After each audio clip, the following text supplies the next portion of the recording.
Սակայն շատերին իցավ, եպիսկոպոսատ ժողովը որպես հավաք տեղի ունեցավ լիովին իր խոսքը ասելով, իր կամքը արտահայտելով եւ լավ հիշում եք այդ եպիսկոպոսած Սենտ Փյոլթոնի հավաքի մեր համորեն եպիսկոպոսների հայտարարությունը նայել։ Սա մի էտապ էր, որը որ շատ արագ կարված մի գործի հիման վրա էր, որը որ հատկապես ճիշտ նոր տարուց հետո, Սուրբ Ծննդյան տոներից հետո, երբ որ հայտնի եղավ, որ եպիսկոպոսատ ժողովը տեղի է ունենալու Ավստրիայի Սենտ Փյոլթոն քաղաքում,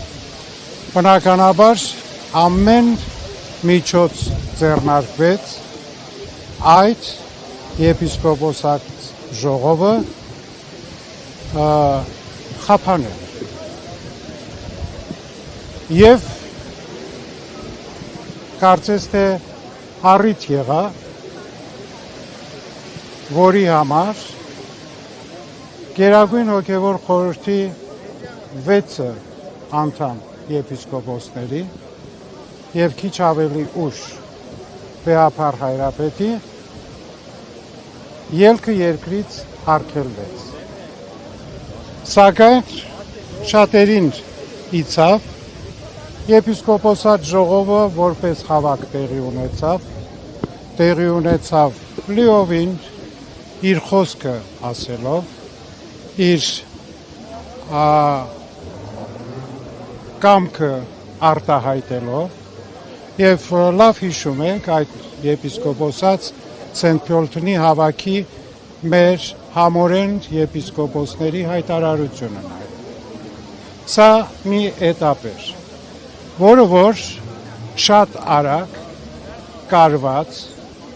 մի գործի հիման վրա էր։ Եթե չեմ ուզում մանրամասնել հիմա ձեզ, բայց կարող եք մեր փաստաբաններից վերցնել այդ գործին ընթացք տալու եւ վճիռներ բերելու ժամանակագրությունը։ Եվ կտեսնեք, որ ընդամենը մի քանի օրվա ընթացքին, եթե մեջից նաև շաբաթ կիրակի օրերը հանում են, մոտավորապես 3 օրվա ընթացքին ընդունվեց բողոք հայցը, միանգամից առաջին ատյանի դատարանը որոշում կայացրեց, որ կոչում են միջանկյալ վճիռ, Արման Սարոյանին ճանաչել որպես առաջնորդ եւ ընդամենը մի 2 օր հետո, չեմ կարող այսպես ասել, բայց ամբողջովին ուղղակի այսպես բլից կայծակնային վճիռները եղան, որով եւ հարկադիր կատարման ծառայության կողմից էլ եկավ հարկադրանք Մայրաթոր Սուրբ Էջմիածնին, որպեսզի չխոչընդոտեն Արման Սարոյանի առաջնորդական գործունեությունը եւ հատկապես պիտի նշեմ, որ որ մեկ վարքյան մի խանգարեք։ Եվ Արման Սարոյանի պաշտոնին եւ նաեւ ամենակարևորը այդ վճռի մեջ չխոչընդոտել նրա մուտքը բանկային հաշիվների։ Սրանք թվում է թե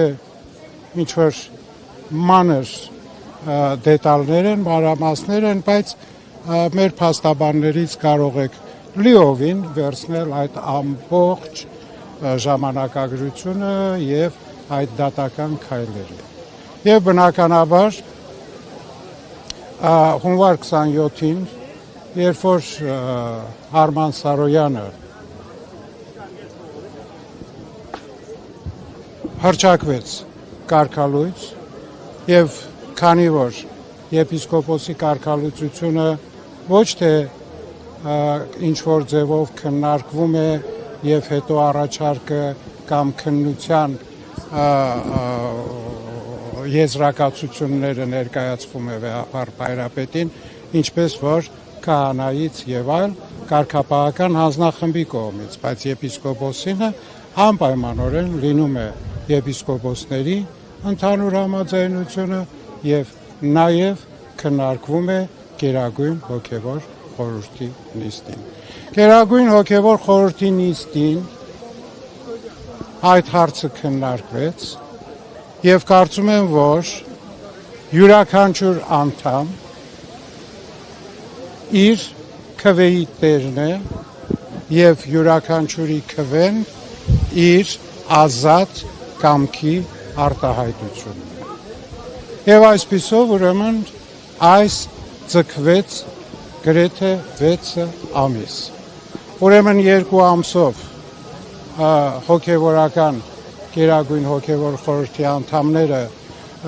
որպես խափանման միջոց ստացան երկրից դուրս գալու արգել, ապա 2 ամիս անցնելուց հետո, որովհետև դատաիրավական պրոցեդուրաներով կան սահմանված ժամկետներ, նորից ուրեմն երկարաձգվեց 2 ամսով եւ հետո նորից երկարաձգվեց 1 ամսով, որտեղ որ ավարտվում է այդ շրջանը օրենքով թույլ տրված, բնականաբար արդեն հարցը գնաց դատարան։ Ուրեմն 6 ամսվա ընթացքին, եթե այս խափանման միջոցների փոփոխությունը չեղավ, բայց զարմանալիորեն մի քանի օրվա մեջ այդ կայացրած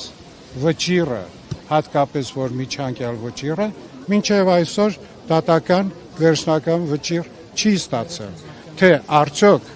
հայցատուն վերականգնված է, ինչպես է վերականգնված, իրավունք ունի, թե իրավունք չունի, այսինքն բուն հարցը որևէ կերպ դատական քննության եւ դատարանի կողմից վճիռ չի ստանում։ Սկսեք դրանից։ Եվ բնականաբար այսօր հրավիրված էինք դատական առաջին նիստին եւ հաշուշտ մեծ ցավ եւ ուրիշների համար ամոթի խորը զգացում ունեմ ես, որ վեհապար Հայրապետին էլ հրավիրեցին դատարան, որը աննախադեպ է նույնիսկ բոլշևիկյան իշխանությունների ամբողջ սովետական շրջանին, որ հալածանքներ եղել են եկեղեցու նկատմամբ, բայց որևէ եկեղեցու պետ եւ հատկապես հայ եկեղեցու պետ երբևէ դատարանի առջև չի կանգնել։ Նույնը եղել է եւ մինչ այդել, սկսած բյուզանդական, պարսկական, արաբական, սելջուկ, մամլուկ, ինչ ուզում եք ասել։ Մեծ ցավը այն է, որ այս իրողությունը այսօր կատարվում է մեր ազգային հայրենի ինքնիշխան անկախ պետության մեջ եւ կատարվում է մեր հայրենի իշխանությունների ձեռքով, որը որ արձագանքում է նաեւ շատ ուրիշ հայտարարությունների եւ պահանջների մեր հայրենիքից դուրս հնչած։